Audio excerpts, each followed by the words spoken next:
right. What's up, everybody? It's another cold night here in New York. And as always, we're outside of 432 Park.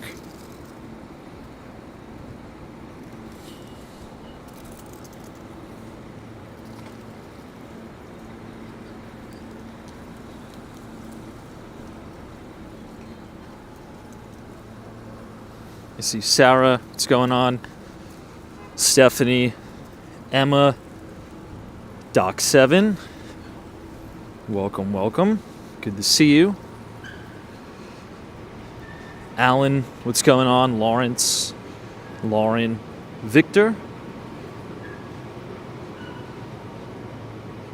Carl Roth, Jonaths, Tatted T. Good to see everybody. CW, welcome. Man, I think it's only like 22 degrees outside tonight, but with the wind chill, I mean, it's got to feel like it's in the teens or even the single digits. I don't know, but man, this is some of the coldest weather I've experienced in a pretty long time in this city. I mean, talk about some crazy news we have. Today was a really crazy day. Also, yesterday, I couldn't watch it. Obviously, I was doing the live stream, but Jensen did his keynote speech at the CES 2025 in Vegas. I had the opportunity to go back and watch it. Really interesting stuff coming down the pipeline. I think overall, if I had one takeaway from the keynote, it's that AI and robotics specifically is going to be the future. So regardless of what kind of like a lot of people say, you know, there's a lot of naysayers about autonomous driving. There's a lot of naysayers about robotics. Look, I always kind of put it this way, and I was pondering this to myself today. I'm very good at kind of pattern recognition and following the money. I'm not necessarily the smartest guy in the world, right? But people like Jensen, okay, that has a company that's knocking on the door of a $4 trillion company. You know, he's built this literally since it was a startup in a Denny's restaurant. I think those are the kind of people you need to bet on, right? And look to them for forward guidance, so to speak. And, you know, he was actually doing a post-interview, and we'll get into this tonight. I'm just kind of spitballing here. But I was just kind of watching some of the post-interviews on Bloomberg, and he said, to kind of paraphrase, he's like, I see a world where we have over 1 billion robots deployed globally, like billions and billions of robots doing, I don't know, a plethora of tasks. And that's kind of what you see with, you know, Google's Waymo. You see that with Tesla self-driving, and you also see that with Optimus, which is the Tesla bot. I don't know. Anyway, we'll get started in a minute, everybody. Thanks so much for joining us on this brutally cold night in New York. We'll get started here momentarily. I mean, we have a lot of news to cover. Horrible fires in California. Really heartbreaking stuff there. We have some news from Meta, which is just the craziest news. The CEO and founder, the CEO, I should say, of the UFC has now been named to the board of directors for Meta, which is a little bit interesting. We'll talk about that. And you also have Zuckerberg coming out and essentially saying that over the last few years, they've been censoring everybody, and they are going to take on the community notes style of X to try to, redeem themselves. I don't know how well that's going to work. They're going to be moving some of their, personnel out of California into Texas. So there's going to be a big shakeup. I'm not sure if you guys saw that. But anyway, before we go ahead and get started, we'll just do the quick audio and visual check. So if you guys can hear us, and if we're also streaming in 1080p, just go ahead and leave a thumbs up in the chat, and we will go ahead and get started. We also have some Canada news. It seems like President-elect Trump is quite serious about having Canada become the 51st state. You also had the President-elect's son and a bunch of other people traveling to Greenland. So, wow. And maybe even renaming the Gulf of Mexico. Just crazy, crazy news. Can't even keep up with all this crazy news. Anyway, yeah, that's another thing, Josh. The Gulf of America. I want to be a GMO. Good to see you. I see Chris is here. Thanks for joining, everybody. I'm going to try to get to as many comments as I can. I'm wearing gloves tonight, so it's hard for me to navigate the comments. CW is here. Mike G. What's going on? The joyful one. I see Cosmo Scary. What's up, Cosmo? Really, really volatile day in the markets. Also, by the way, if you remember, one of the things we talked about before the new year, right? One of the things we talked about before the new year is the following. Oftentimes, when you have an unbelievable year, when the market's up 20+%, some of the individual stocks are up 100+%, 200%, right? Oftentimes what fund managers will do is they will wait to cash in their gains until the first week or the second week of the new year. And they do this to kick the taxes out one additional year. So hear me out. If you were to have sold your stock before the new year, you would have had to pay a tax bill in April, which is this April, right? However, the people who are selling their stock now, they don't have to pay taxes this April. They kick it out in additional April. So today, if you kind of look at some of the volume profiles on the exchanges, this was some of the highest volume we've seen. It was insane volume. Really broad-based sell-offs across the board. We now have about 8 distribution days on the NASDAQ. So you do have extreme profit-taking here. So perhaps we'll have a little bit of a decline going into Q1, maybe a little rocky start to Q2, and then the back end of the year, perhaps we will pick up a little bit. But what are you guys thinking? A collector's dream. Good to see you. I can't believe that this vendor guy is sitting there in that chair blasting the music. I mean, he must be freezing because I'm freezing my ass off. It's unbelievable tonight. Connie Ruiz, what's going on? Arturo from the Dominican Republic.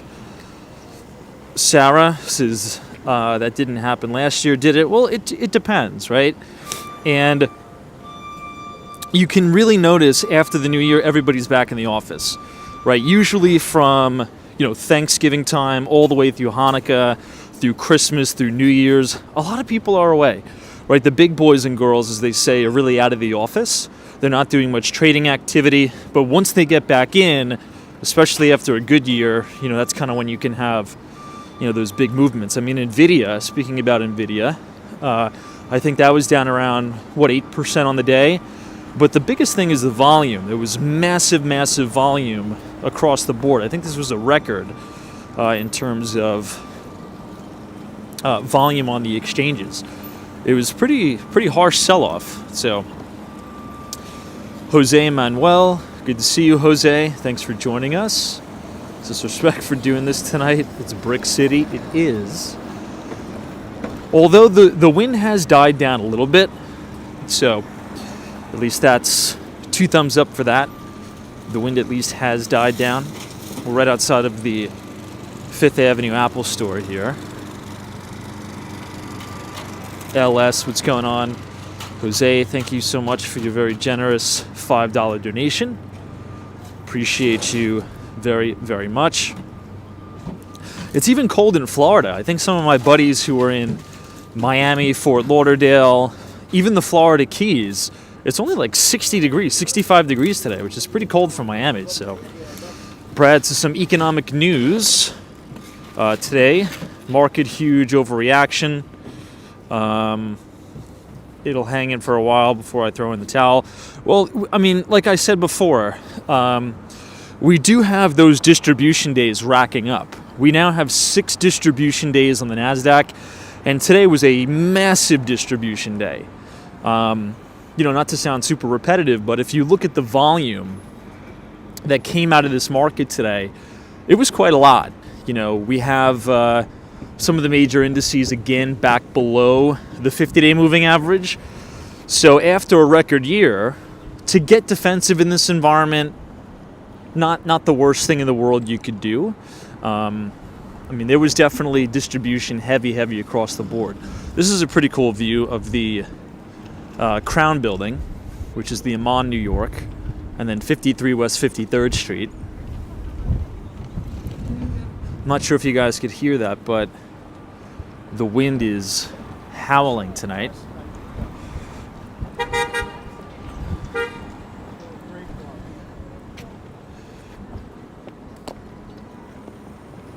Let's cross this way.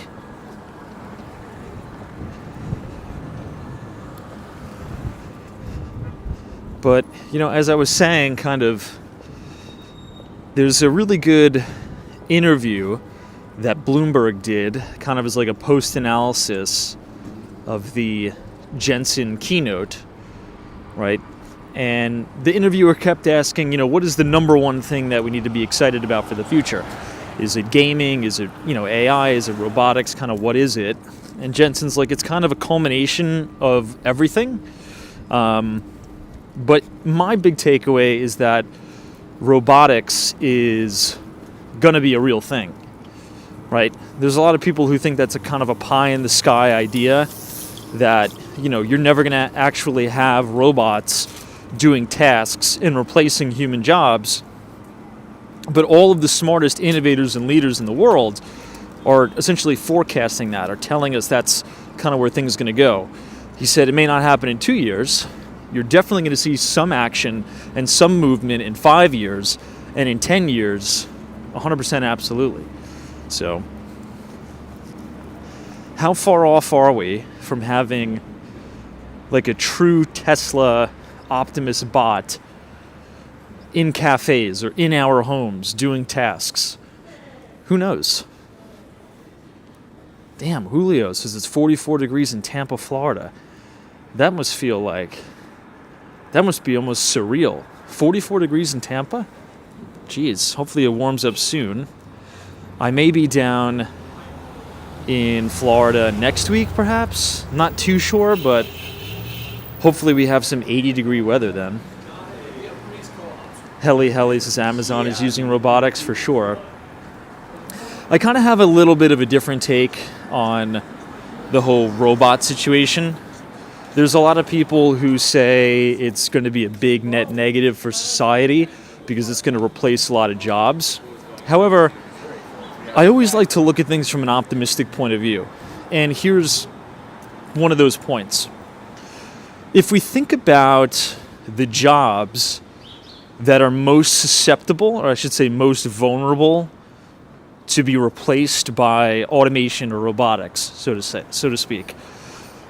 Generally speaking, those are very, very grueling jobs. Would you agree? Somebody mentioned Amazon, right, is deploying robots and automation. Those very, very laborious and mundane tasks, if anybody works in like a warehouse, right, lifting massive, heavy packages, straining your body. A lot of that stuff is going to be replaced by robots. And maybe that's not the worst thing in the world, right? Technology is supposed to make our lives easier and to make our lives better, right? Just think about the turning of the Industrial Revolution, how poor the working conditions were for some folks. And then with technology, more advanced technologies, you could even throw regulation in there too. Things got a lot safer for people. So is it the worst thing in the world that we are going to automate away a lot of those factory jobs, a lot of those mundane tasks, lifting heavy things? I don't think so. I think that's actually a net positive. I mean, anybody have like a counterpoint to that?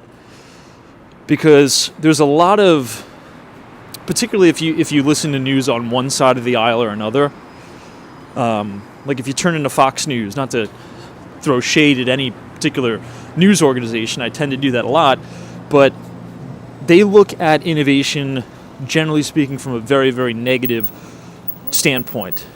You know, innovation bad, robotics bad. They're taking our jobs. They want to, automate us away. But if you look throughout history, for every job that technology, that software, that innovation has destroyed, right? For every job that those things have destroyed, it's created 3 or 4 jobs. We just don't know what those jobs are going to be yet, right? I mean, I always give this example. Back in the year, 1990, nobody was a Salesforce administrator, right? Back in the 1980s, nobody was selling SaaS software, cybersecurity software in the 70s or the 60s, right? So there's so many different jobs that are created from innovation that are destroyed by other things. So Helle says it's not going to be the same person taking the job. Perhaps. I mean, you're definitely going to have to retool and retrain the labor force. That's a good point. Cosmo Scary says back in the 1980s, nobody did streams on phones. Very true. This is overlooking the Upper West Side of Manhattan here. TK Porsche says robotics with energy independence will allow reshoring much of the manufacturing sector. That would create much more demand for education/tech workers. That's another thing. I'm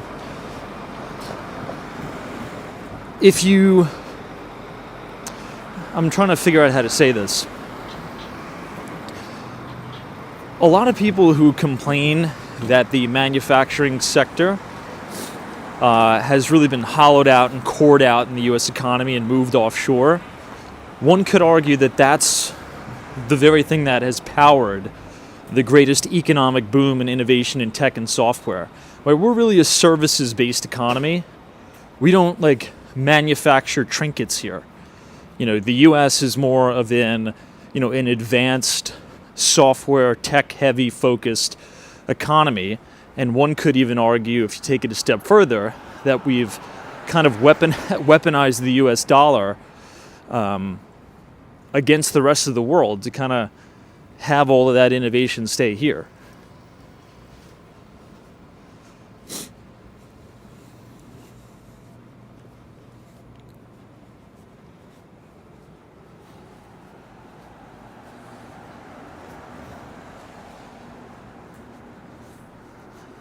This is the Hampshire House, 150 Central Park South.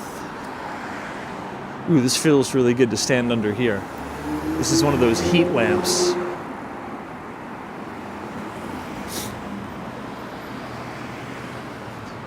Carl Roth says data center development rather than human warehouse jobs.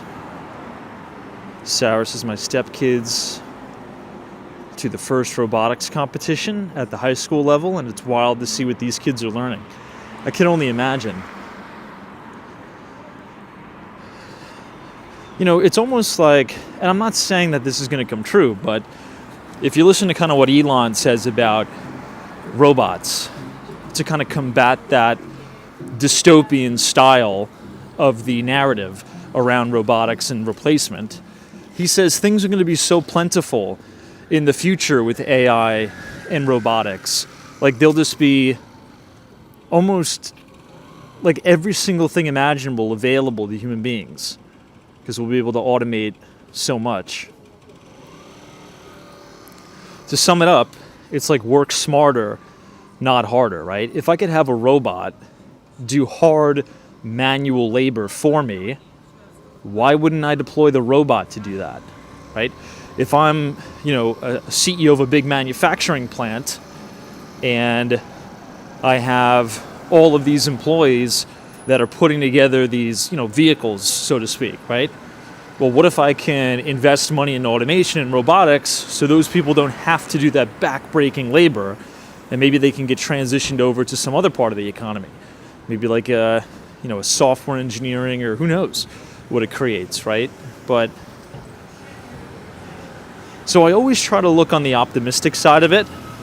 There's a lot of people that paint this dystopian future to tech and AI and robotics, and I don't think it needs to be like that. And if you look back throughout history, it's not like that, right? I mean, technology has made our lives so much better, and I don't even think one could argue that. DC 322 is just like police use robots to check explosive devices. Yeah, for sure. Why would you have a person going up and tinkering with the bomb when you could just send in a robot to do it, right? I mean, look what we're seeing on the front lines with Russia and Ukraine, which that's really the only kind of dystopian kind of thing that I take away from this whole thing. The drone warfare is just very eerie. I'm not sure if anybody has seen any of those clips on X or any of the other platforms out there, but when they show like the drones, those suicide drones, that's just like sick. It really just makes you realize what a waste of human life that war is. Like how just what a waste. We're sending all these kids, these young kids, into this random battlefield, and half the time they don't even fight each other. They just have a drone dropping a grenade on them or something. It's sick. This is 220 Central Park South. It looks like the Trump International Hotel and Tower is completely booked out tonight. So the 25th floor and down is the hotel, and then above are the condos, which it's pretty obvious to tell that there's a lot of international or foreign buyers there because there's hardly any lights on. There's only the lights on for the hotel.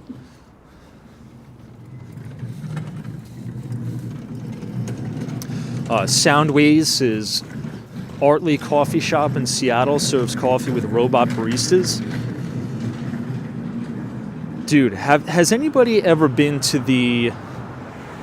I'm trying not to confuse the stores, but I don't know if the store is called Uniqlo or another store, I forget.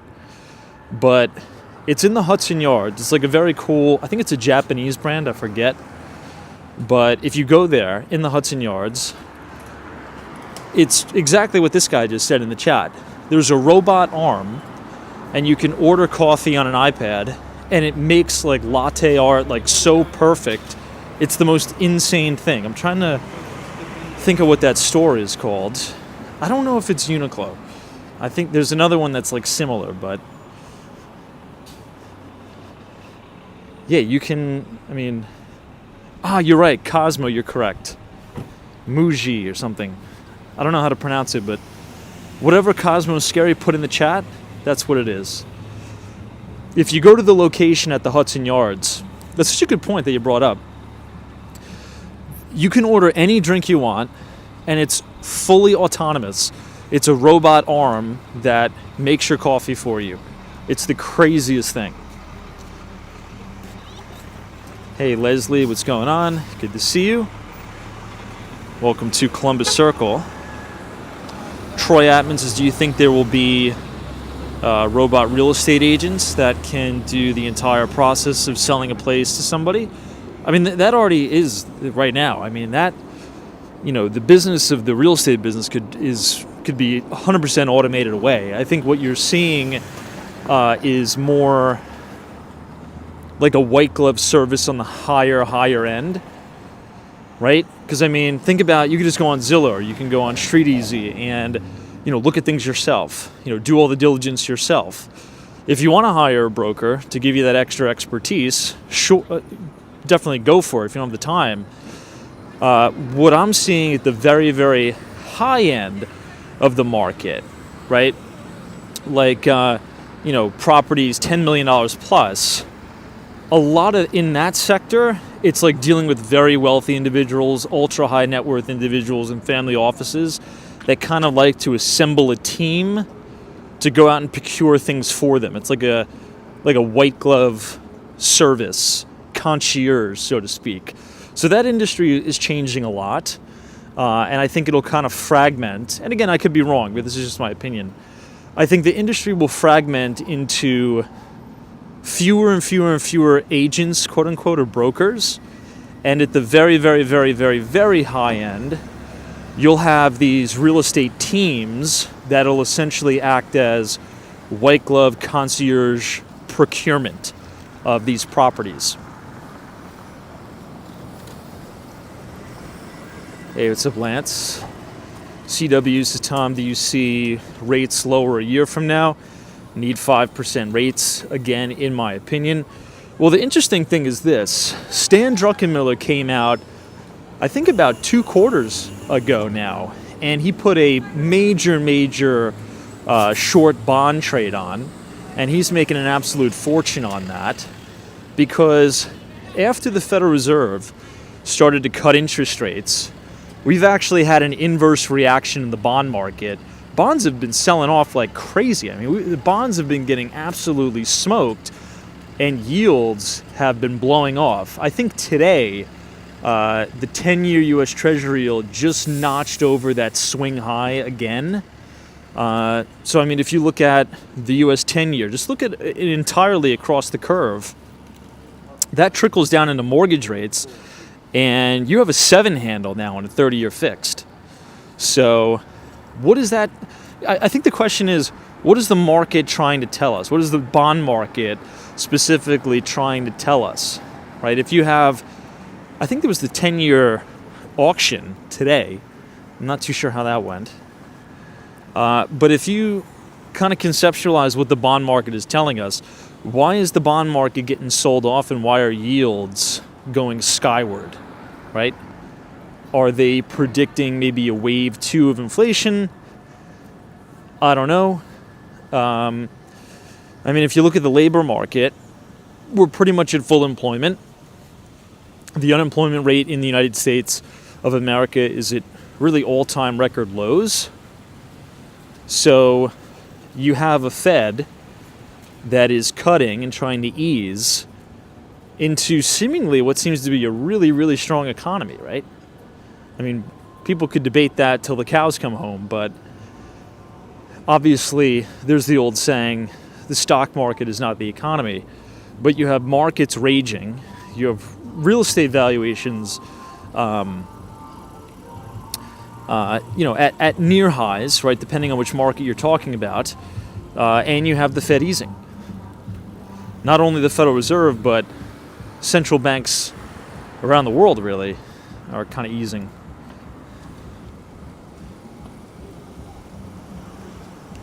Hey, Esmeralda, what's going on? Good to see you.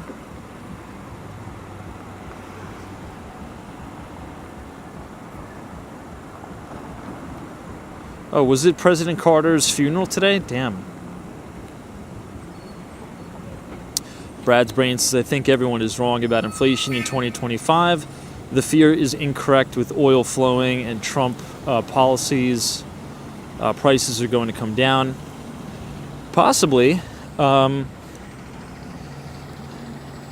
Especially if, kind of what we were talking about earlier with AI and robotics, if that stuff really gets kicking and implemented, I mean, that's going to be super deflationary. I mean, just look at how software and just technology in general is extremely deflationary. So the problem really is U.S. productivity, and I'm kind of ripping that line off from Ken Griffin. If you haven't listened to this interview, it actually took place right over here, by the way, like literally right in here. Right here. Andrew Ross Sorkin, I'm sure everybody knows who he is, right? One of the most, I would say, most famous journalists right now on CNBC. He did the New York Times Deal Book Summit right here at Columbus Circle, and he interviewed the CEO and founder of Citadel, which is Ken Griffin. And Ken Griffin essentially said, the main thing that he is optimistic about is that AI is really going to increase worker productivity to a point where it really needs to be. And again, if you listen to what Jensen said at the last keynote speech and in his kind of post-keynote interviews with Bloomberg, he thinks that the robot revolution is here. I mean, to paraphrase and use his words, he said within the next 5 to 10 years, you could see billions and billions of robots out in the field. That is, what is that going to do to productivity?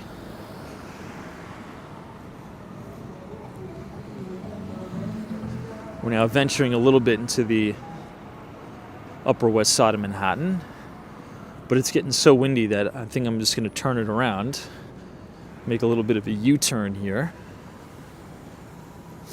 Rocky Rock says inflation will go higher with tariffs.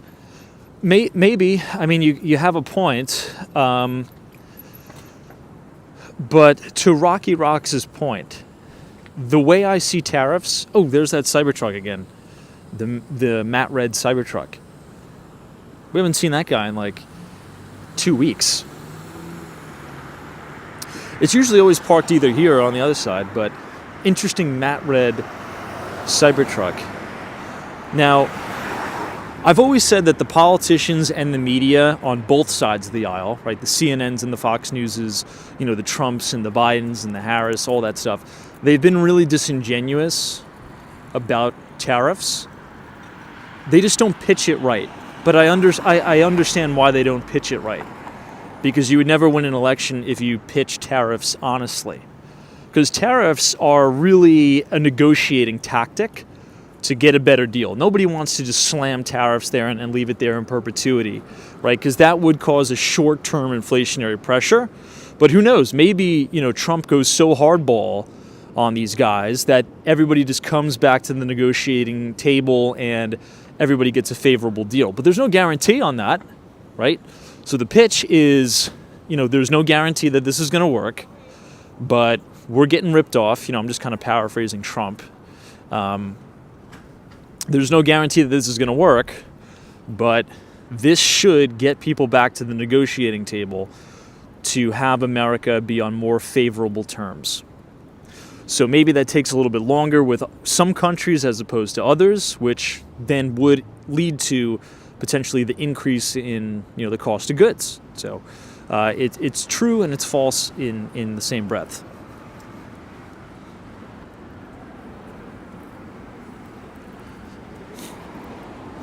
What do you guys think of the color on this thing? K4.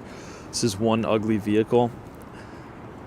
I kind of like it, but I get it. There's a lot of people that it's either you love the Cybertruck or you hate it. And I'm one of those people that love the Cybertruck. Lace Mushroom says it's all right.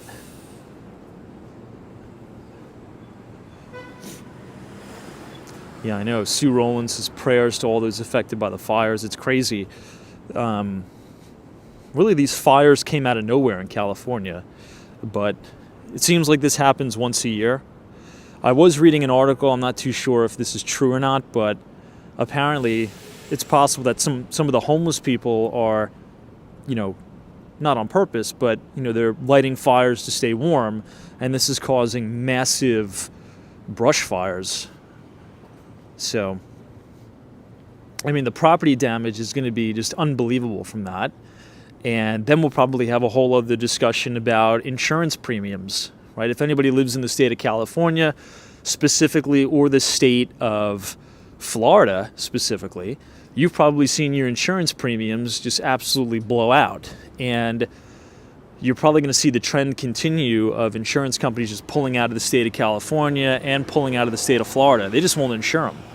So...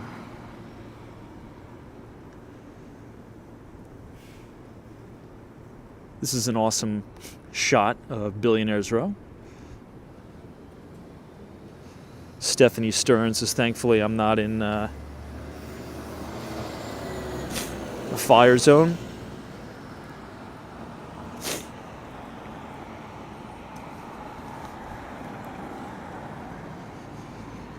Well, yeah, I mean, fires are so tragic. It's so tragic.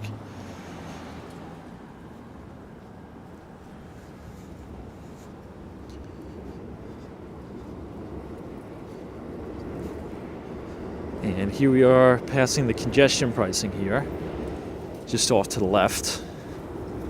It's going to cost you $9 now to go south of 60th Street. That's for a regular vehicle. I think it's a little bit more. Maybe, $18 if you're a truck or something like that? Anyway, 27 degrees outside right now.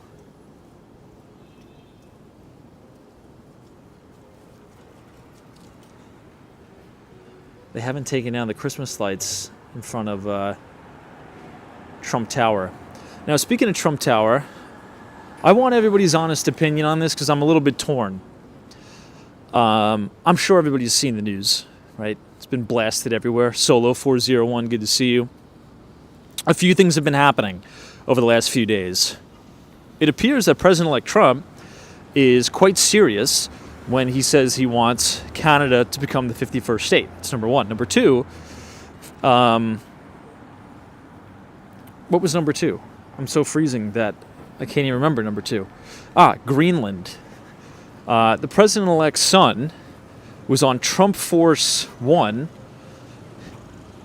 to visit Greenland, and it's very, very possible that they may make a quote-unquote tender offer for the country. Any thoughts on that? I have a few thoughts, not to get too political, but I think he should kind of cool it on that stuff until the inauguration, because it's kind of just like, it comes off as a little nuts, a little crazy, right? Yeah, Cosmos is classic Trump, exactly. Sarah says, let's do it. Look, I love Canada, but Chloe says Canada will not happen. SL says thoughts no bueno. Now here's the thing. I will say this. With everything that we've seen over the last 5 years, I think she says Sarah. I'm just not even surprised at anything anymore. So if we turn on the television, or if we fast forward past Inauguration Day, 2 years into the presidency, and Canada becomes the 51st state, I'm honestly not going to be surprised, because things have just been so unbelievably cartoon land crazy over the last 5 years that, I mean, I'm not surprised. I wouldn't be surprised at anything, to be quite honest. I mean, who in a million years would have predicted a global pandemic, okay, where we had to walk in a single file line to go get a cup of coffee, stand 6 feet apart, wear masks, okay, work from home. I was walking the streets of New York City. There were no cars on the street, okay, zero. There were no people out, literally zero.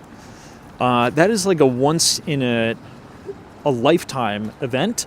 So, look, if Trump makes a deal with Canada and Canada becomes the 51st state, not going to be surprised. Very, very low probability. And if we get Greenland, wouldn't be surprised. And I actually think that's a higher probability for the Greenland thing. Brad's brain says Canada makes no sense. Greenland, on the other hand, should happen. What is the... And I mean, you guys probably know more than me. What is the benefit of Greenland? Seriously. Anybody?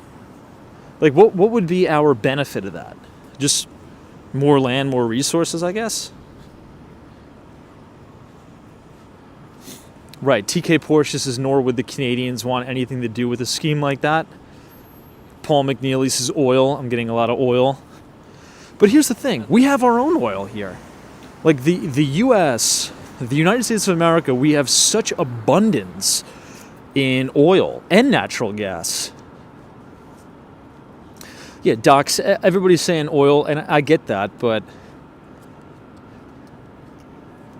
Jennifer Spencer says more oil. CW uses minerals. I don't know. Mainland USA is so plentiful with natural resources. Didn't we just find like a lithium mine somewhere in the US that's like...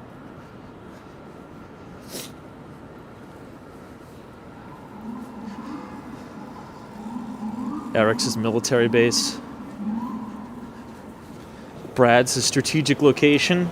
Peter says strategic location as well. We'll see. But I mean, we have gotten good news over the last, 48 hours, 72 hours.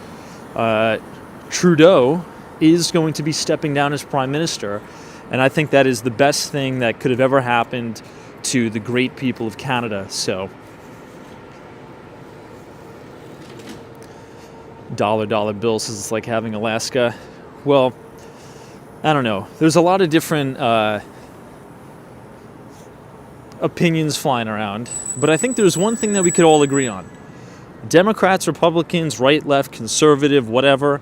The next 4 years are going to be headline galore of this new administration.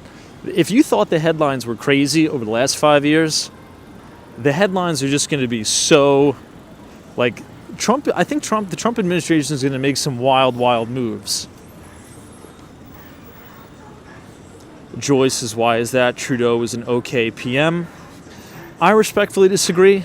However, I'm not Canadian, so perhaps you have more expertise than I do.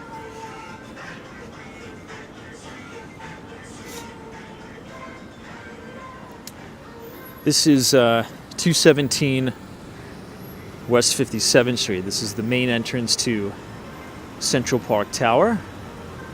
This is the tallest building on New York City's Billionaires Row. Stands at over 1,550 feet tall.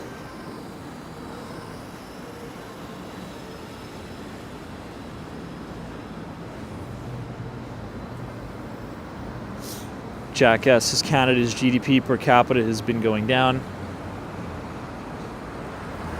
I think the big thing, and again, I'm not Canadian, so I really don't have a stake in this conversation, but from my Canadian friends that I talk to, it appears the number one thing that really sent them over the edge is this affordability crisis as it relates to housing, right? We talked about this the other night, but if you think it's expensive, to afford a home or rent in the United States, in major cities, I mean, just go to Canada. It is unbelievably unaffordable to purchase a home in Canada.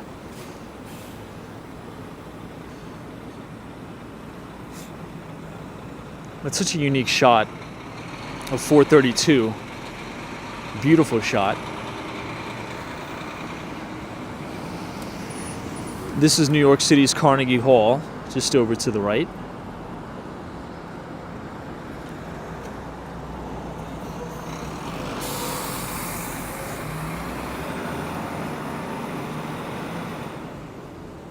And this is 157.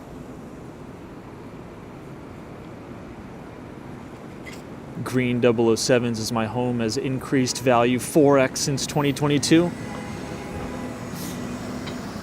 Now, to Green 007's point, that's all well and good for people who own real estate, but there's crowdedness in terms of the wealth distribution, right? So very, very few people have large exposure to real estate and equities, right? So yes, valuations of stocks, valuations of real estate has gone up exponentially, but the lion's share of people have been left out of those gains just because they don't have any exposure. So what happens, it's almost like a doom spiral, right? Because it'll take you a larger chunk of your paycheck to chase those assets that are being inflated. I mean, just do the simple math and kind of taking it back to the United States. Just Google or just go into ChatGPT, whatever you want, the median price of a home in the United States in 2019, right? We'll just kind of do before the pandemic. just so we get that kind of flash crash and we get the rebound in there. Now, do the median price of a home in the United States right now, 2025. What you'll notice is obviously, number one, a massive, massive difference in the price of the home. It's a lot more expensive than median price now. But not only that, it's the cost of money is so much more expensive. So back then in 2019, the median price of a home was a lot less expensive and the cost of money was also a lot less expensive. Now you have valuations stretched and valuations very, very high while simultaneously paying 7% money. So if your monthly payment on a mortgage on a median priced home was, let's say, $1,800, it's going to be double that now. So it's tough. It's a really, really tough market.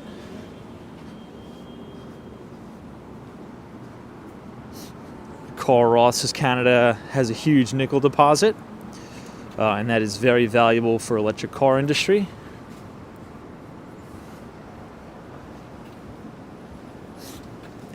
Reem says, bro, it's -8.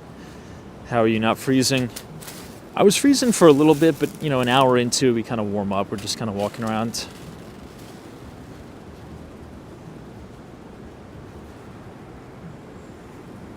Anyway, if you guys are enjoying the live stream tonight, feel free to leave a like on the video and click the subscribe button if you're new.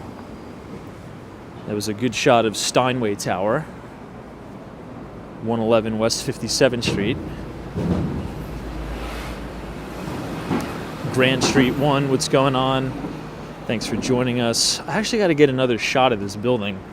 Such a unique building. This is the skinniest residential apartment building in the world, Steinway Tower.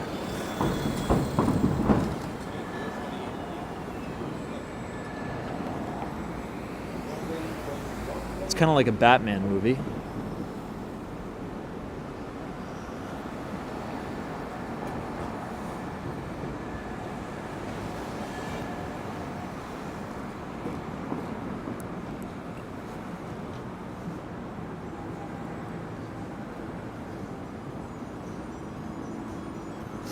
Kevin says Jimmy Carter's funeral is Thursday. Oh, and that's right. I think the markets are closed too for Jimmy Carter's funeral as well. Made it to 100 years old. I mean, that's a blessing in and of itself.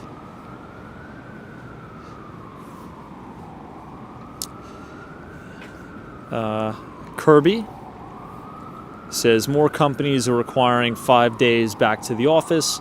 Will this turn around CRE, or is this a short-term occurrence?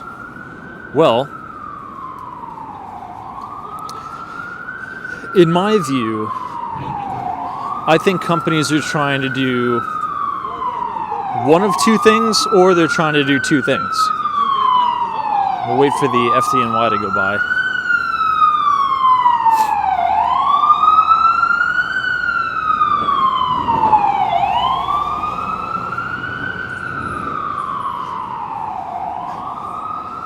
Now, I honestly think a lot of these companies, particularly like Fortune 500 and the like, they want their employees to return to the office because they think it's better productivity.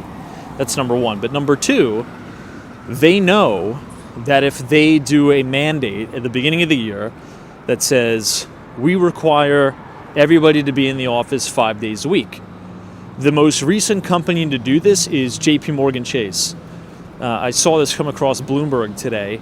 They're requiring all of their employees, all of them, to return to the office 5 days a week. They know that if they do that, there's going to be a percentage of the employee base that quits, that leaves. I consider that managing out of the business. Right? You're managing people out of the business so you don't have to fire them. Right? If somebody voluntarily leaves, right, because they're disgruntled or they don't want to return to the office, well then, you don't have to pay them out and give them, a severance and all that other stuff if they just quit. So I think it's a little bit of both. Amazon is doing this as well. Amazon is requiring people to come back to the office. Now, will that have a positive impact on commercial real estate? Maybe, but in a city like New York, the commercial real estate market is very bifurcated. What you have is extreme strength in the Class A office market, like 425 Park. You have a lot of the buildings in the Hudson Yards, One Vanderbilt. I mean, they're commanding record price per square foot. I should say record rentable price per square foot. $200 a rentable square foot, which is just astronomical prices. So you're having a big flight to quality, and the Class B and the Class C office towers are not doing well at all. They'll probably have to be repurposed, And I'm kind of seeing this in the residential real estate market too. One of the main reasons why I think we have an affordability crisis is, yes, it's the supply and demand, but a lot of the supply that's on the market is terrible, terrible supply. I'm just going to be honest, especially in the city of New York. A lot of these studio apartments that you see that you could get in like Murray Hill for like $200,000, $300,000.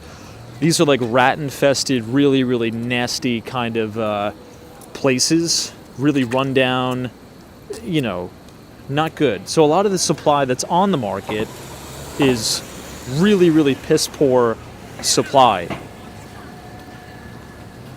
But I don't know. I mean, I guess I'll ask the question to the audience.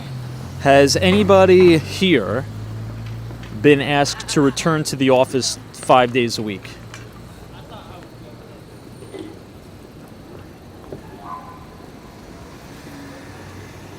Kristen S. says, I work remotely, and it's been one of the most incredible things I've ever done for my health. Bounce back strong. That is awesome. Ren 1018 says no. Alan says hybrid, 2 days a week in the office. Omar says I work remote since before the pandemic. Yeah, Kim says retired 5 years, best job I've ever had. Love that. Sarah says I own my own biz, so I just work remotely. Oscar D says, hey Tom, still remote. So it looks like a lot of people are still remote, actually.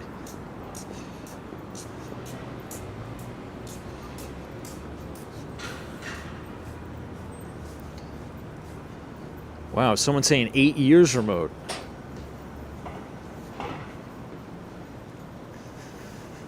So perhaps it'll be isolated to, the big tech companies.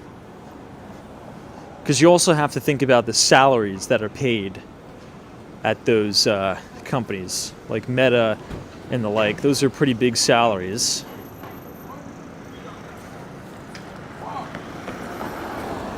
Oh, that's pretty interesting. Samantha S. says, my dad's company sold their building and kept everyone remote to save money and get better productivity from the employees. Very cool.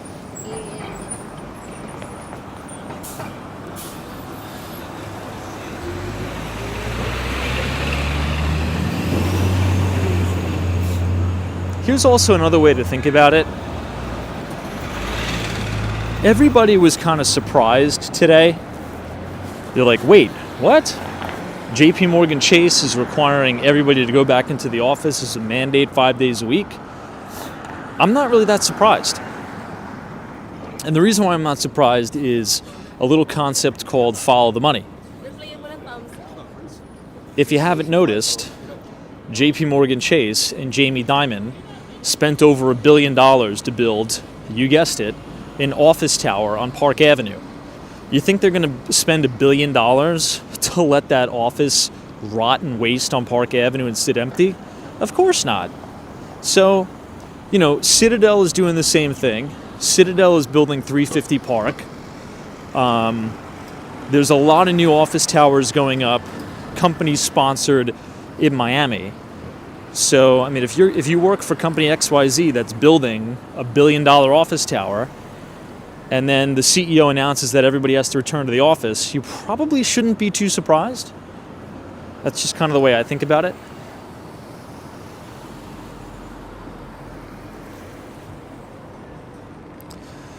Brad's brain says, but have they gotten much better productivity? I'm going to say they have not. Remote workers are not as productive overall as those in the office. This has been my experience. I think it's up for debate, right? And I honestly don't know the right answer. I could speak for myself. This is the restaurant at 53 West 53rd, by the way. But if I'm being 100% honest with myself, okay, 100% honest, when I think back to my life during the pandemic working remote, I was waking up like 2 seconds before my first Zoom call. Okay, and I started to get sick of it. I was almost more tired working remote than I was going into the office. It was like I was too cooped up, and maybe that's just my personality, right? Some people are more productive when they're isolated at home, away from everybody else. And I do believe that is true. But for me, that is not the case. I will not be as focused. I'll goof off. Maybe that's just because I was in a sales role. It's also probably a lot different depending on what role you're in within the organization. If you're a sales guy or you're a sales girl, probably shouldn't be at home all the time, right? You should be out in the field meeting people, shaking hands, doing product demos, going out to dinners. It's sales. It's a contact sport.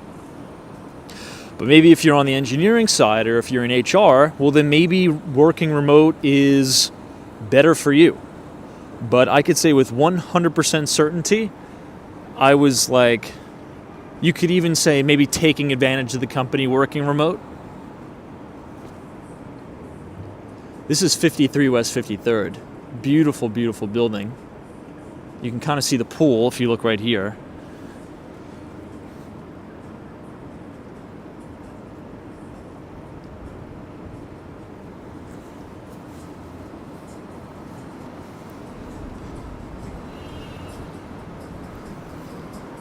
Yeah, someone says introvert, extrovert.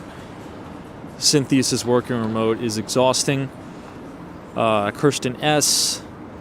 says do you have to be a self-starter in a remote environment? Works great for me as a government contractor. Yeah, I guess it's different for everybody. Also, if you're in a city like New York, I mean, I wouldn't move to New York City, right? Let's just say this. I wouldn't move to New York City to take a remote job. The whole value proposition in New York, in my humble opinion, is that you're around the top talent from all over the world. And you kind of want to be in the game, so to speak. You don't want to be sitting on the bench. You could walk down Park Avenue on any given day and run into, CEOs of companies, right? You could walk into the steakhouse and sit down and, see big hedge fund managers or, CEOs of banks. So if you are going to spend the money, which is the big rent, to live in Manhattan, and if you're going to pay all of the amenities, I think you need to maximize what you get out of the city. And I think one of the most valuable things about being in a great city like New York is the diversity of not only, cultural, but the most competitive environment for business on the planet, hands down, is here. By far.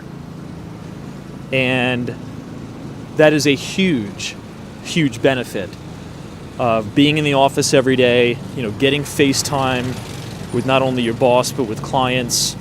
And I think to do that in New York City is honestly well worth your time, particularly when you're young. If you're a 20-year-old kid, 22 years old, even 30 years old, you don't want to waste your life working remote. And I'm saying if you want to be on Wall Street, if you want to be in enterprise sales, right? If you want to be in the real estate business, you got to be out in the game. You got to be in the action if you're going to be in New York City, in my opinion. Oops. I think we have to go up and over.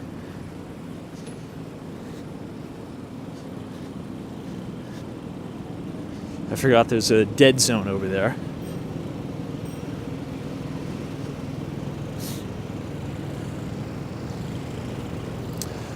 For some reason, when all the tourists leave, we can't really walk past,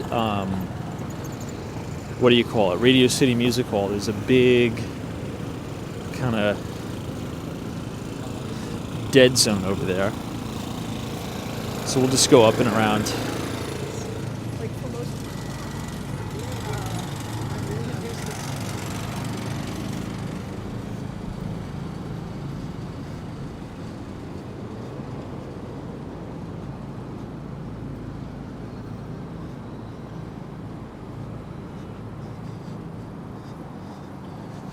David's the same here in Miami, especially downtown Miami and the Brickell area. David, I saw this amazing post today on X, and it was a time lapse of the real estate boom in Brickell and downtown Miami, starting when it first started, really in 2007. And my God, was Brickell not even recognizable? Because I'd never even been to Miami as a kid. I'd never even been to the state of Florida as a kid. So when I first went there, I went there when Brickell was already a thing. But if you go back to, 2007, 2008, man, Brickell didn't even look like anything. It almost kind of didn't really look like a good area. But now it's, the center of the universe down there. It's really, really crazy.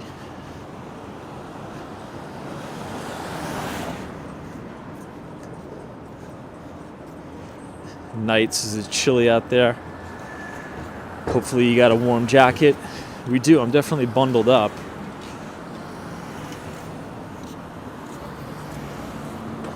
Doing the best we can.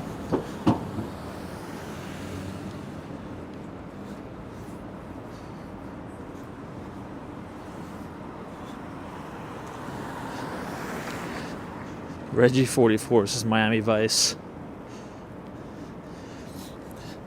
Lee says the 1980s drug money built Miami. Now, Lee, we have a sheriff, right? What's the story about what's going on in Miami-Dade right now? We have a sheriff or something? I was seeing that all over X, and I think you sent me something too. We have a Miami-Dade sheriff. A new badge, something like that.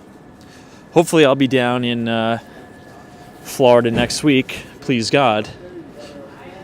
I really got to get out of the cold. But it is true. A lot of the drug money did build Miami back in the day.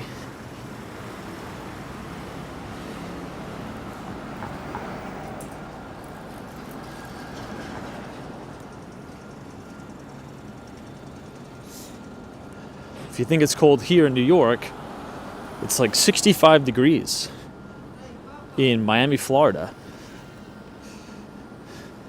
which might as well be 30 degrees here.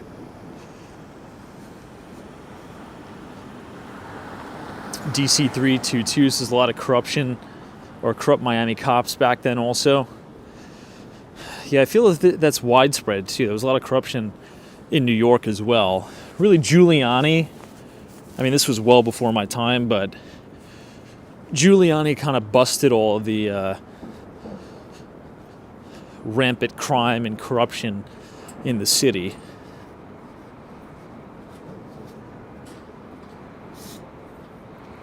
Collective says, why is there smoke on the road? It's just the steam from the subway. See, you can't really tell, but this is the 5th Avenue, 53rd Street subway station, the E and the M train. Just steam. I wouldn't recommend standing on it. It's very filthy. This is St. Thomas Church to the left.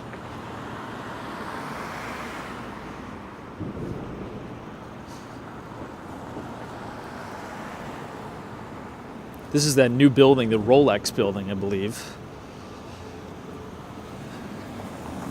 665 Fifth Avenue. Looks pretty cool.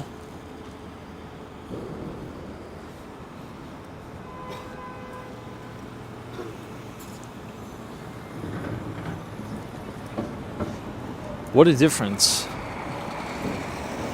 There's almost like no people out on the streets. Obviously because it's freezing. But number two, usually right after New Year's, a week after New Year's, it's like a light switch in New York City. It's completely dead. All the tourists go home. The city empties out. And we're in the big deep freeze until really April, honestly. Maybe even the end of April.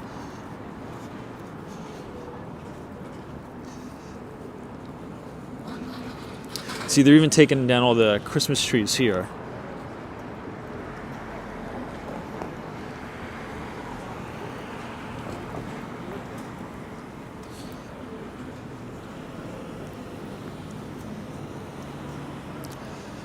I can't remember if we talked about this already, but did anybody see that short 2 to 3 minute video that Mark Zuckerberg put out talking about censorship and also a little bit of a shakeup in the organization at Meta? In addition to that, Zuckerberg, or Meta, has accepted Dana White as a member of the board, which is quite interesting. I wonder what the play is there. Obviously, Zuckerberg over the years has been really kind of acclimated to the MMA and UFC kind of sector. So maybe there's some connection there, but I will say this, kind of about the censorship thing. Zuckerberg essentially apologized without apologizing, at least from my perspective, and said we're going to just take what X is doing with the community notes and implement that policy while moving our team from California to Texas. Now, do I think he's being genuine about this? Well, number one, I don't think it matters, but I will give a comment on it. I don't know. I'm going to say I don't think so. Zuckerberg is a very, very savvy business guy. He's one of the smartest, most capable, and ruthless people in the world, right? I mean, you kind of have to be if you build one of the world's most valuable companies. Now that President Trump, well, I should say President-elect Trump, right, has won the election, Zuckerberg is looking out for the best interest of his company. And again, I'm not trying to be political, but from a business perspective, he's playing it 100%. I mean, can we all agree, whether you're a Trump supporter, whether you hate Trump or not, if you look at what Zuckerberg is doing as a representation of his shareholders, right, you don't think that's pandering and appeasing Trump a little bit? And I'm a conservative guy, right? I'm more right-leaning, but that is a total chess move. That is a total chess move by Zuckerberg. He's like, oh crap, Facebook, Meta, whatever you want to call it, Instagram, has been very, very kind of censoring the right, and that's come out. He's backpedaling. He's like, this guy's going to be the president of the United States. Let me get on board so he gives my company a break. That's just the way I see it. And I think that's going to bode well for the stock. I really, really do. As crazy as that sounds, to some extent, politics matter in that extent. So that's kind of my take on it. I'm interested what you guys think. Or do you think it's just Zuckerberg is being genuine and saying, hey guys, we messed up, we just want to make it right? Has to be a little bit of both.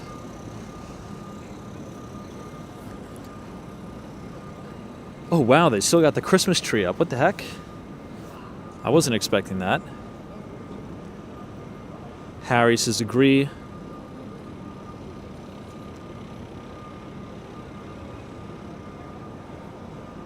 Sarah says he did mess up and he's making it right.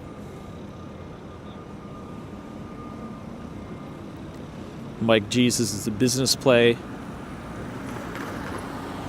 And I wouldn't be surprised if a lot of his shareholders pushed him to do this too. Collective says I think he feels like he got duped with all the Russian misinformation baloney. Maybe, perhaps. I mean, again, at the end of the day, I don't really think it matters like as to why. It's just kind of interesting to speculate. But it's a great business move regardless of the motives, right? Because that is obviously stepping in the Trump administration's preferred direction. And perhaps he will get favorable kind of treatment. Because what's the one thing, right? And I know we're kind of diving into politics, but this really, really matters as it relates to these big tech companies. Okay, particularly if you're a shareholder of Alphabet or, Amazon, or specifically, I would say Alphabet, Google and Meta, because Trump and, the Republican side of the House is always kind of demonizing big tech, right? If you hear a criticism from the Republican side of the House, it's like big tech is against us. We need to break up big tech. So now that Trump is in, or is going to be in, all of these big CEOs are coming out and kind of, greasing the gears, so to speak. And I think that is going to bode well for the stocks. If they were very abrasive, well, I think the administration would definitely throw down the hammer. Again, I'm looking at this from an investor's point of view. I respect whether you're a Trump supporter. I respect whether if you hate Trump. I get it. We're just talking about this from a perspective of investing. Anyway, what a beautiful shot this is of the Christmas tree.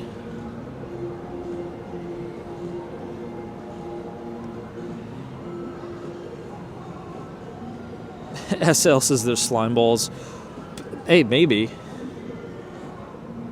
Pineapple Waters says kiss the ring.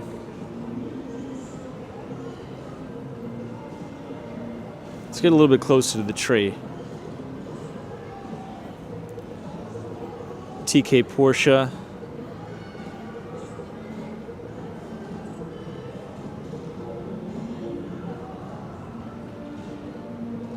Triple G. Oops. I'm trying to read the comments. Triple G, my friend, says the best thing that I like about Zuck is that he and Jensen get along really well. CEOs know how to network well. That is true. Ben says he doesn't want to deal with legal issues, and a lot of people are going to be put under pressure when Trump takes office. That's a good point, Ben. Oh, Ben, you could give me a call around 1 p.m. tomorrow if you can. But whenever you're free. I think I emailed you my number. Just give me a call. Tomorrow 1 works.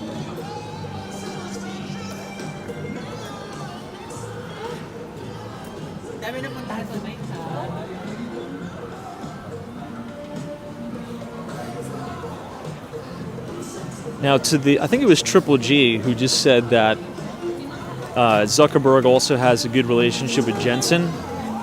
He almost kind of has to, right? His whole business really relies on chips. Again, it kind of reminds me of that story. What's it called? When Elon Musk and Larry Ellison went to dinner with Jensen, and they were essentially just begging him for GPUs the entire time at dinner.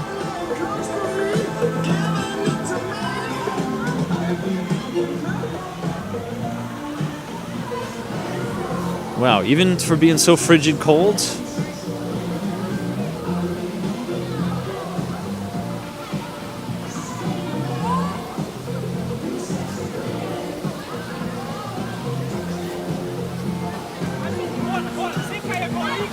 Wow, I give these skaters a lot of credit. It's freezing, and they're still skating. God bless them. Carolyn Kynes says, when do they take down the rink? I actually don't know. I think they leave it up the entire winter. Oh, I hope she's all right. She may have hit her head. I think she's all right.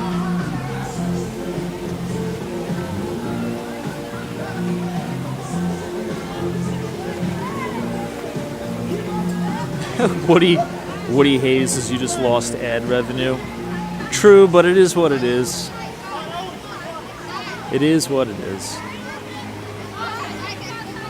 I'm not worried about it. Oh, speaking of, this building right here is going to be like a very, very high-end hotel. Talking about commercial real estate office being repurposed. There's, I forget the name of the hotel, but it's like very, very famous in Aspen. And it's going to be coming right here to Rockefeller Center.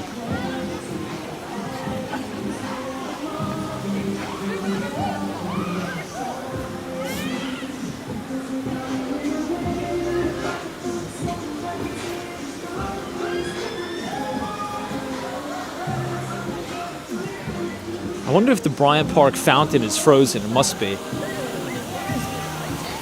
It's got to be.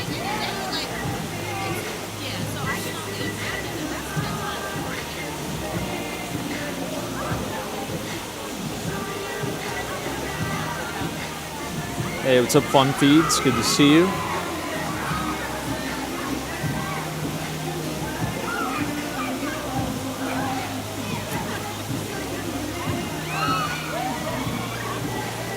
Classic Beaver.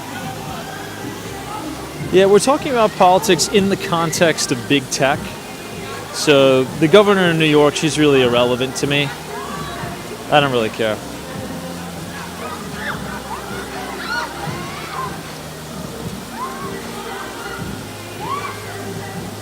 All right, let's head down to the Hen 2 project, Vernado.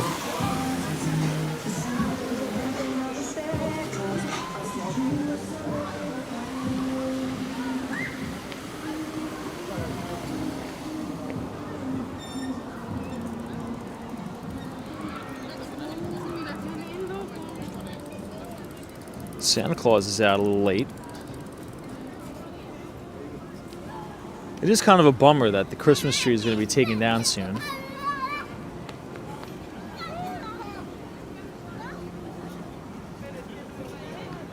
Sue Rowland says, isn't there a copyright issue for the music playing? There is, but it is what it is.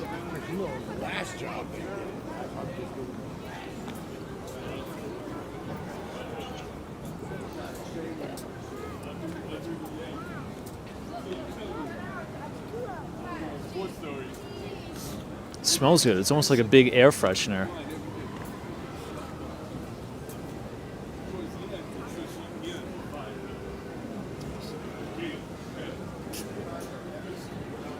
It's crazy how time flies. I remember standing right here when they originally brought the tree in on the tractor trailer truck. And now the holidays are over.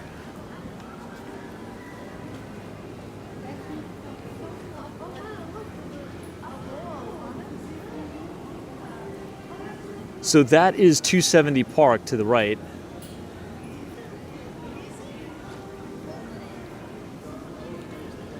That's another thing we talked about today. JP Morgan Chase requiring its employees to come back to the office 5 days a week.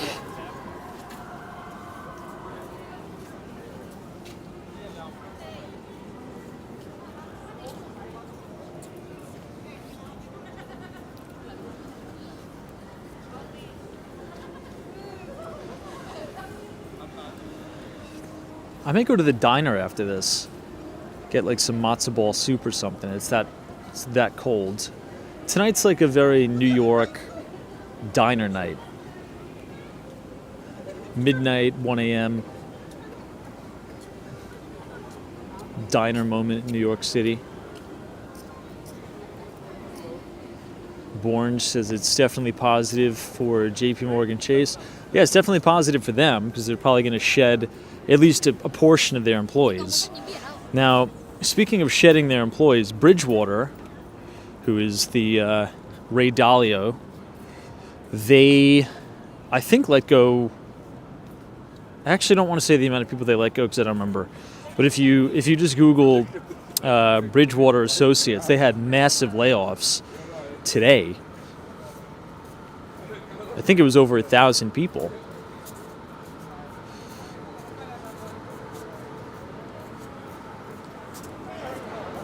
But that's also normal. Beginning of the year. Hopefully they don't get screwed out of their bonuses.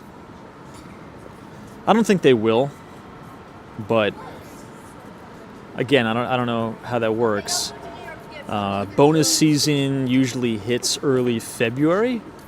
So if you get axed now, maybe they can jip you out of your bonus. That would be absolutely diabolical and evil. I don't know if that's the case. I would say probably not. But hopefully not.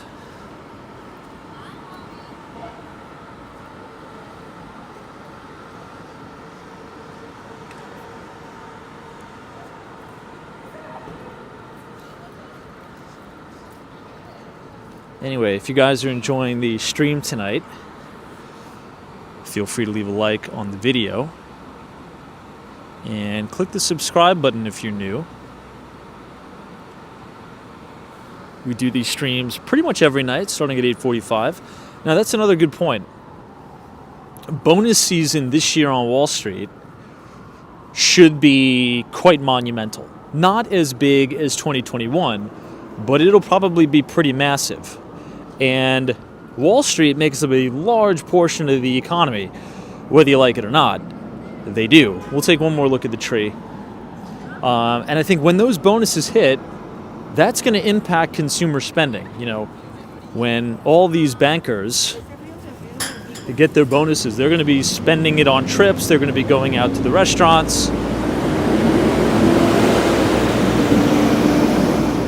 Hey, Black Ribbon, good to see you. Thanks for joining us.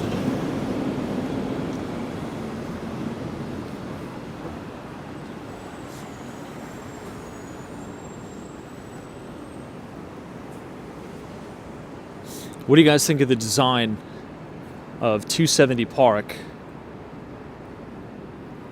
Rick says about 7% of the workforce. 10-4.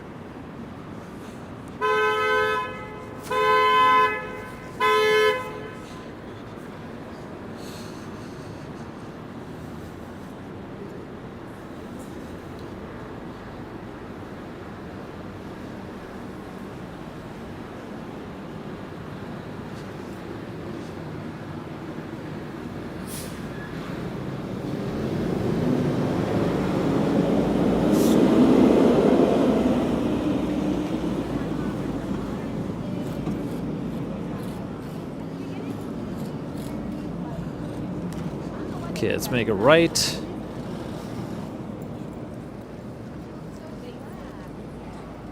This will take us right past the Diamond District. Now, do you guys notice a difference in traffic? I don't really notice that big of a difference in traffic, to be quite honest. The reason I ask is because we now have the congestion pricing in New York City, $9. If you want to go south of 60th Street, you're going to have to pay $9 toll, and even more if you're a bus. I think it may be like $18 or something. But I don't really notice a difference. It's an awesome shot of the Empire State Building. Darren says you noticed it. Maybe not as noisy, but also, I don't know if it's just because a lot of the tourists are gone now. Maybe a little bit of a mixture of both.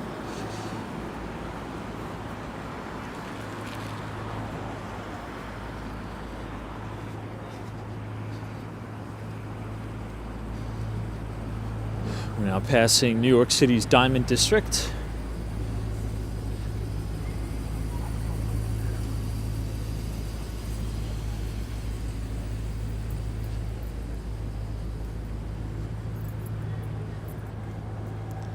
Someone says, is it the $9 per toll you pass?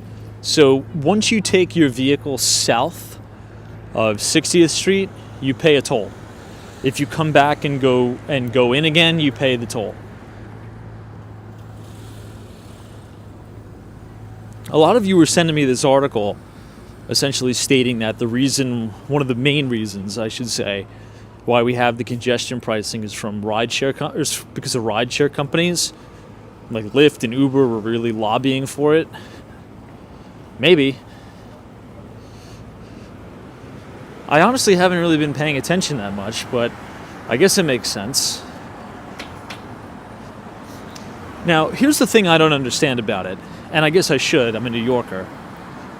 But if I take an Uber in New York City, okay, and let's just say, for example, I take it right here, 46th Street, and I take it up to the Upper West Side, it's going to charge the taxi or the Uber the $9 toll, but then they just pass that on to me, so my bill is going to be $9 more expensive. I mean, I get it, but that kind of goes back to what I was saying. The corporations will never pay this. It'll always be the consumer who pays this.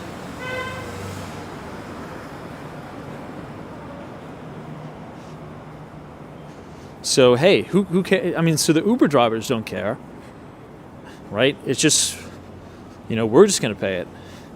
Not that I take Ubers. I never take an Uber.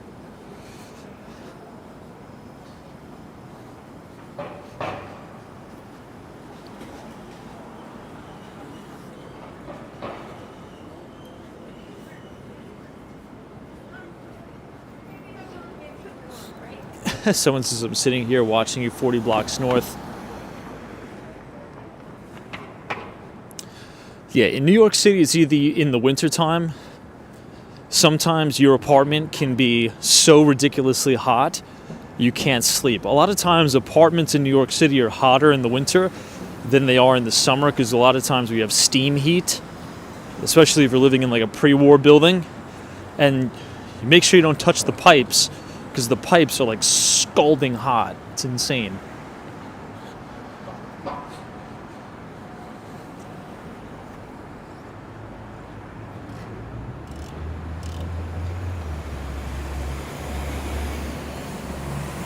Hey, what's up, Dustin from Albuquerque? What's going on?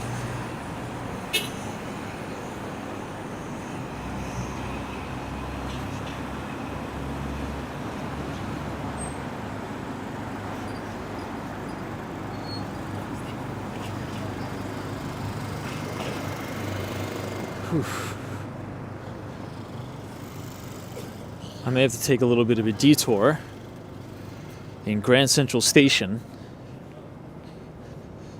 D-Rex is South Jersey checking in. What's going on, everybody in Jersey? Good to see you. It's freezing here in New York, and we're going to take a very selfish walk through Grand Central Station just to warm up a little bit. This is the Cornell Club to the right.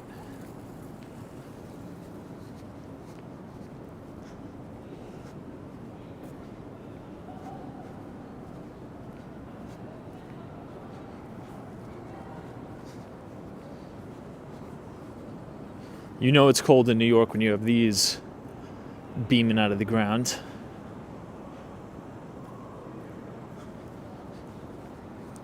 Doc 7 says, are we on our way to Vernadoville? We are. That is our last stop.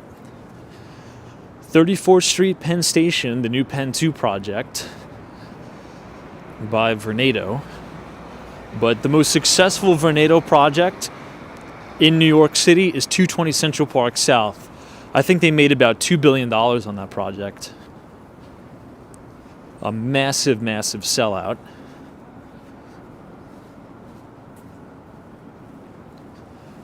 And they did no marketing. That's the thing.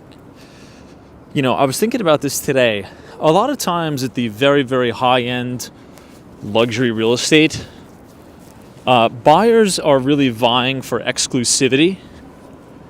So the more, it's almost like in some cases, the less marketing you do, the more exclusive you make it, right? And I think that's one of the mistakes that they made at Central Park Tower, if I'm being honest, right? You had so many videos, so many tours, so many brokers showing the $250 million penthouse, tours of every single, content creator inside Central Park Tower. Nobody's going to buy that, okay? A property like that, you want no photos to be out, and this is just my opinion. I mean, this is just my personal opinion. The $250 million penthouse, which is not $250 million anymore, it's $150 million. Something like that, you kind of want to create that exclusivity by saying, invite only. We will reach out to you for an opportunity to tour it and buy it. No photos. You have to put your phone in a plastic bag before you enter, right? Make it like so exclusive. And that's exactly kind of what Vornado did with 220 Central Park South. Steve Roth actually reached out to people and gave them an invitation and said, hey, you have the opportunity to buy a $30 million penthouse at 220 Central Park South. You're selected. And he turned a lot of people away. There were a lot of people that wanted to buy, didn't do any outside marketing, nothing. Boom, sold out. So sometimes depending on the type of property you're selling, the less marketing, the more exclusive, the more secretive, the better. Just depends.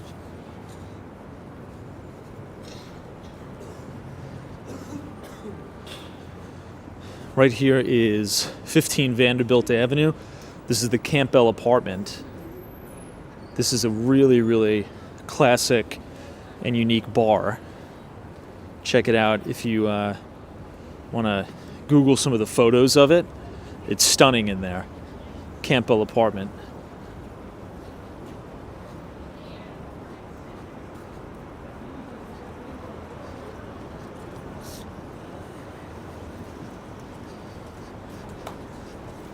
All right, we're going to go inside the terminal.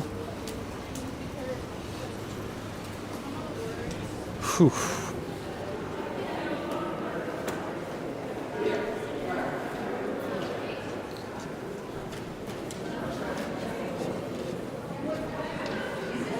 So welcome to Grand Central Station. Ipidias has never thought about it that way, but it definitely makes sense. Yeah, it just depends. You have to really target your marketing based upon the property you're selling. Just think about it from your perspective, right? How many people are so intrigued about what Ken Griffin's, apartment must look like at 220 Central Park South? I know I am. Now, you know what I'm most intrigued about and so curious? And, Gary Burnett of Xtel did the same exact thing with 157. I don't think he released any photos of the Winter Garden unit at 157 that Bill Ackman purchased. There's no photos. You won't find any videos online. It's like a secret penthouse. Nobody knows about it, right? Same thing with Michael Dell's unit. If you go to StreetEasy, Zillow, you can't find what that Winter Garden unit looks like. You can see the floor plans, but you don't know what it looks like, which is crazy because there's a pool, like an infinity pool, right in the living room overlooking Central Park. And I'm like super curious to see what that looks like. But there's no photos or no videos of it.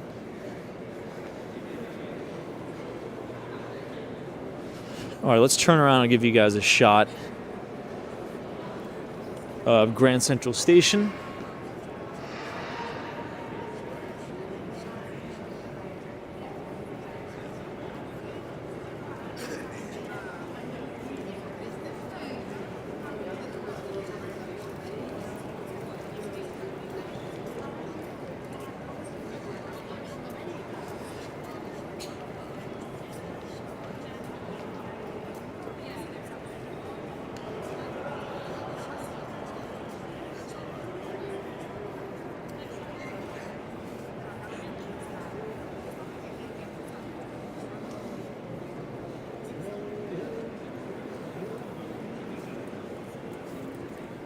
Grand Central Station's really amazing.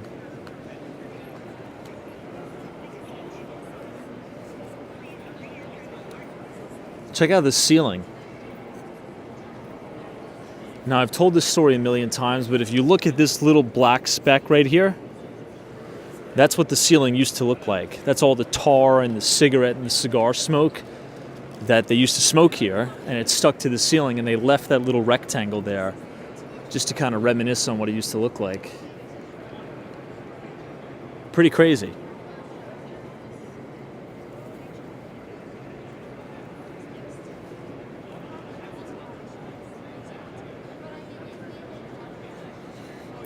And there's the famous clock. How much is this clock worth again? Is it like $1 million clock or something like that?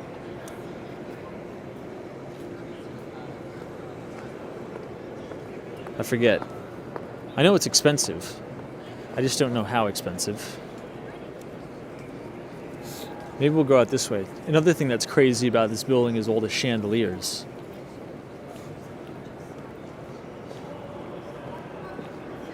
And you have more chandeliers as you go out this way.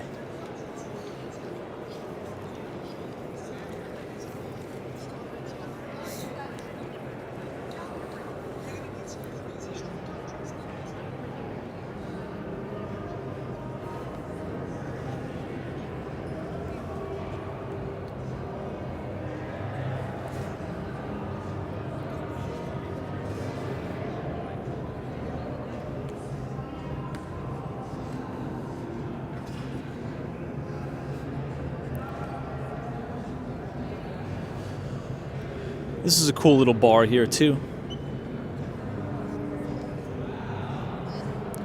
Damn, Omar's just $10 to $20 million. Whew. Crazy.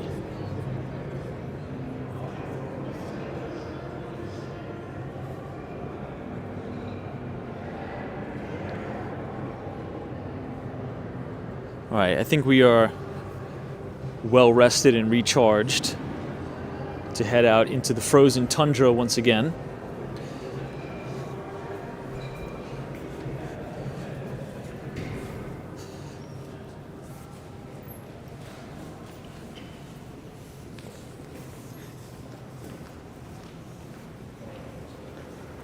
Oof, man, the smell is so bad.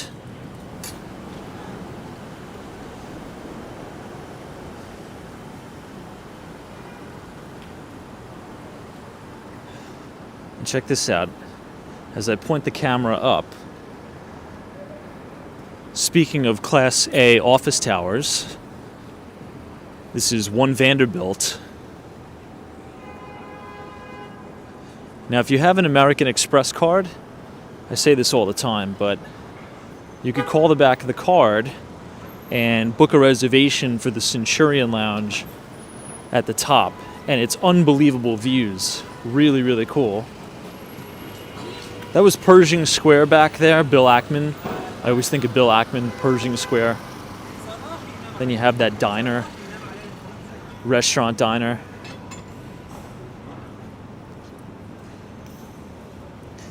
D-Rex is even with the blue Amex? I think so.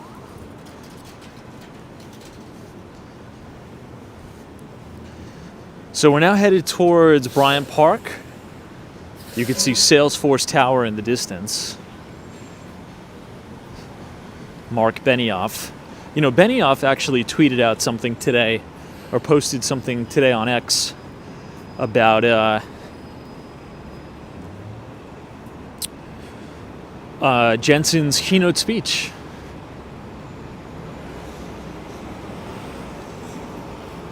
Not sure if anybody saw that. It's like all the major tech CEOs are praising Jensen.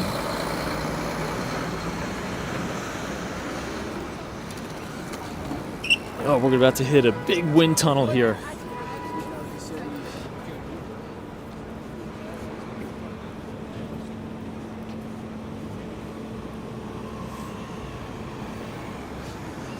Yeah, TK Porsche said Jensen killed it last night.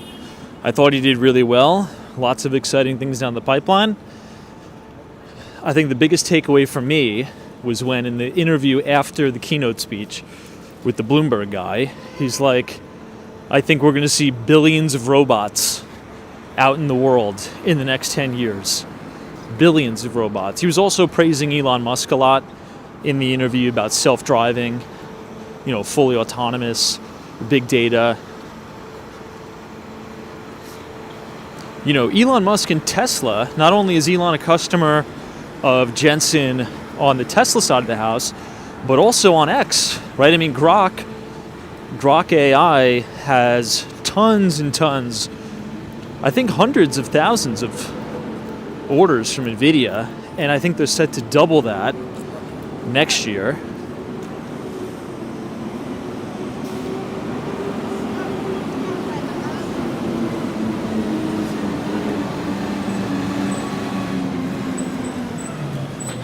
Now, what do you guys think? What's better? GPT, Grok, Perplexity? Kind of what's the best AI chat experience you've had?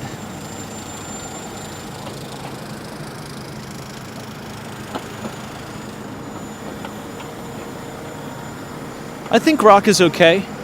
I don't think anything has as good of an experience as Perplexity, in my view. This is the Stephen Schwarzman building, the New York Public Library. Ben says ChatGPT.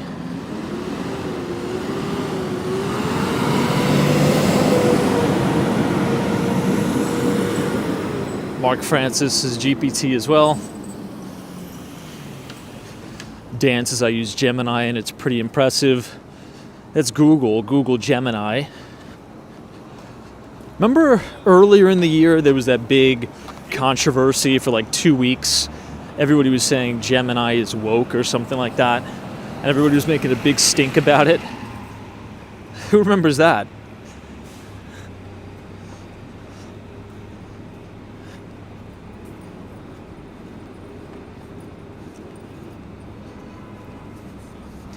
All right, we're going to go to the corner of 6th Avenue, and then we're going to bang this left and head down.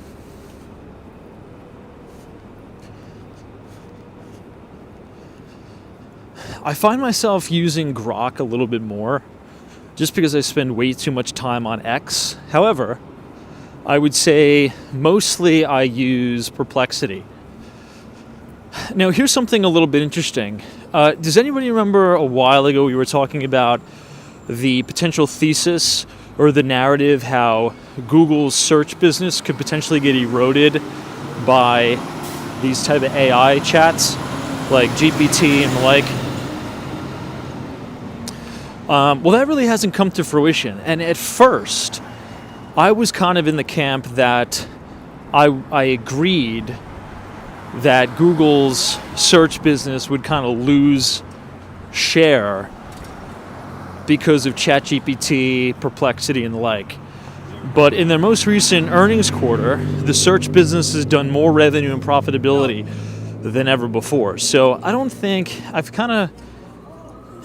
think I was wrong on that one. And I believe that it's not an either or. It'll probably be more of an and situation, right? Google search is not going away anytime soon. Just think about how long it took for your grandmother, your grandfather to get acclimated to a smartphone and use Google after years and years of resentment. No, I don't want to be on the internet, right? Then to have them make that such swift adjustment to AI chatbots, it's not going to happen. So I think the Google search business is still always going to be around, and it's probably even going to grow for the next 5 to 10 years too. So I think it'll be an and type situation.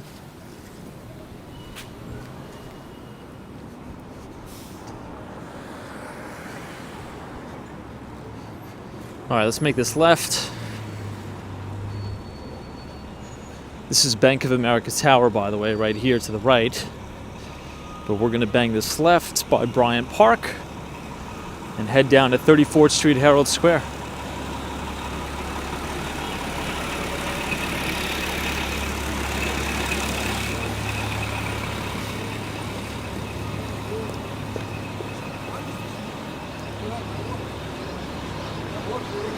dance. Have you heard of character AI with celebrity voices? I have. Didn't Scarlett Johansson sue Google? No, or sue ChatGPT, or OpenAI, I should say, because I think they allege. Oh, look at that! The fountain is frozen. Very cool. If you look right here, you can see all the icicles.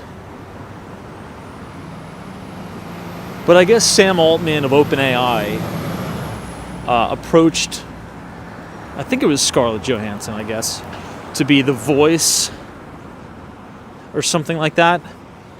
And then she declined. And then I guess the voice sounds a lot like her now, something like that. So she sued Sam Altman.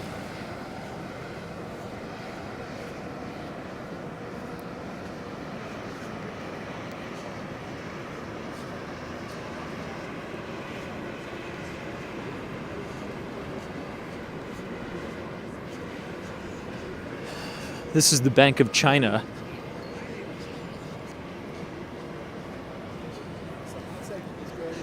Speaking of Vornado, we're going to head to the Pen 2 project right now.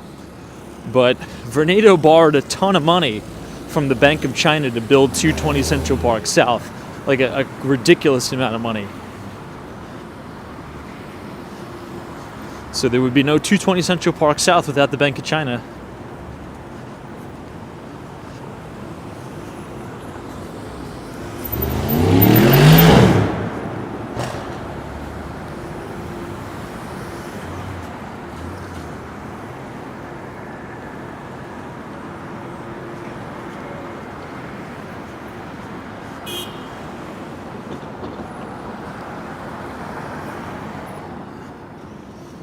Let's make this right.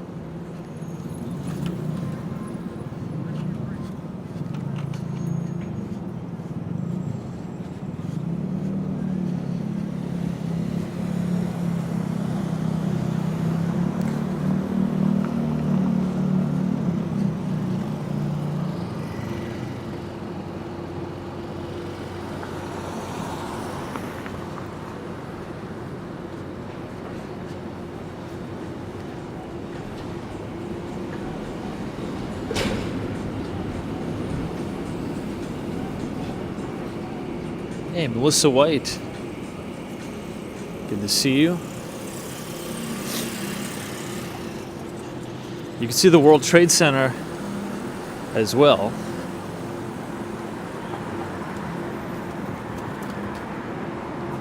It's a very clear night, but it's a very, very cold night.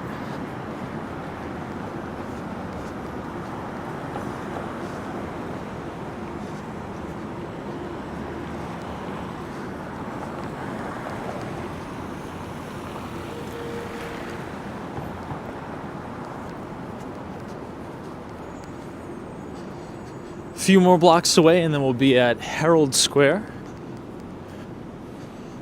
where the main Macy's is. I'm curious to see if they took down the Christmas stuff outside of Macy's. We'll see.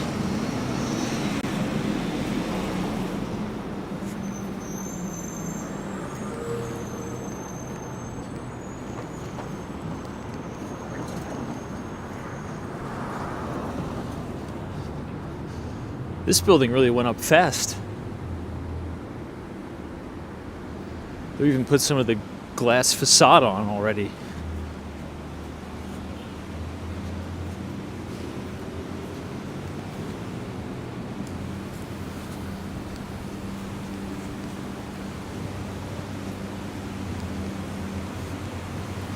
This is Senior Care.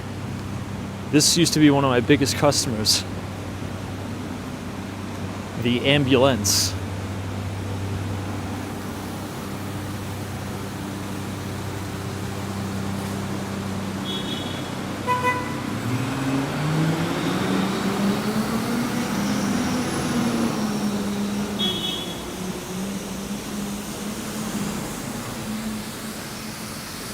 Yeah, looks like they still got it.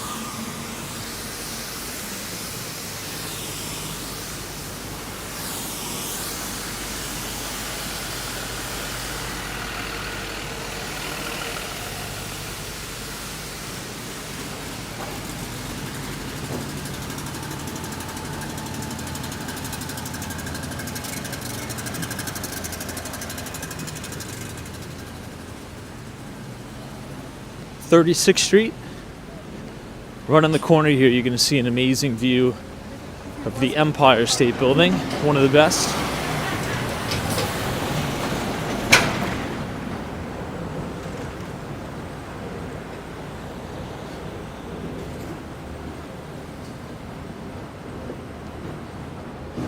Hey, Dimitri, what's going on? Yeah, this is going to be a really awesome view tonight.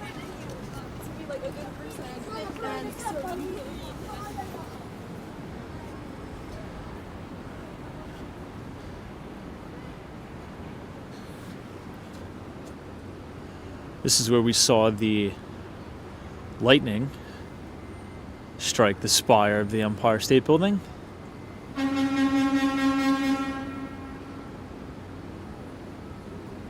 Really does stand out, doesn't it?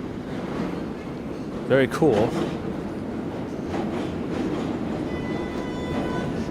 Hey, Sabrina Fair. Hopefully you're staying warm in this frigid weather. Mario. Cheers, Tom AK. Looks like everybody is getting everything out of here on these trucks.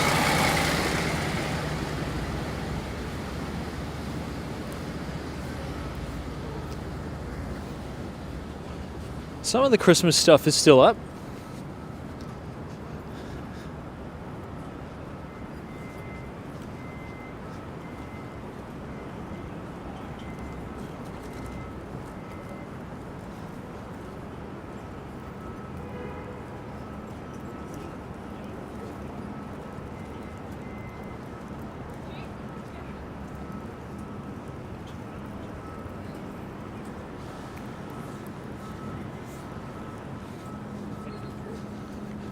Can we do a quick time check in the chat? I just want to make sure I'm running on time here.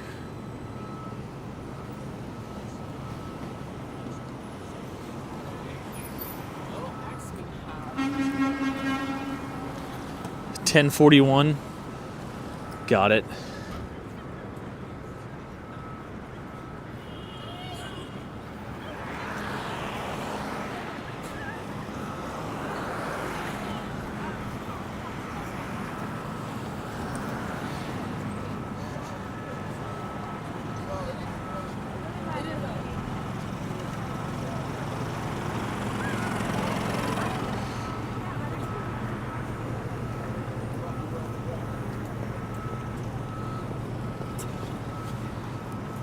Because there's this Japanese spot that I go to sometimes. I think I may eat there now. Just because it's so cold and they have ramen there. And I think I may get that before I head home.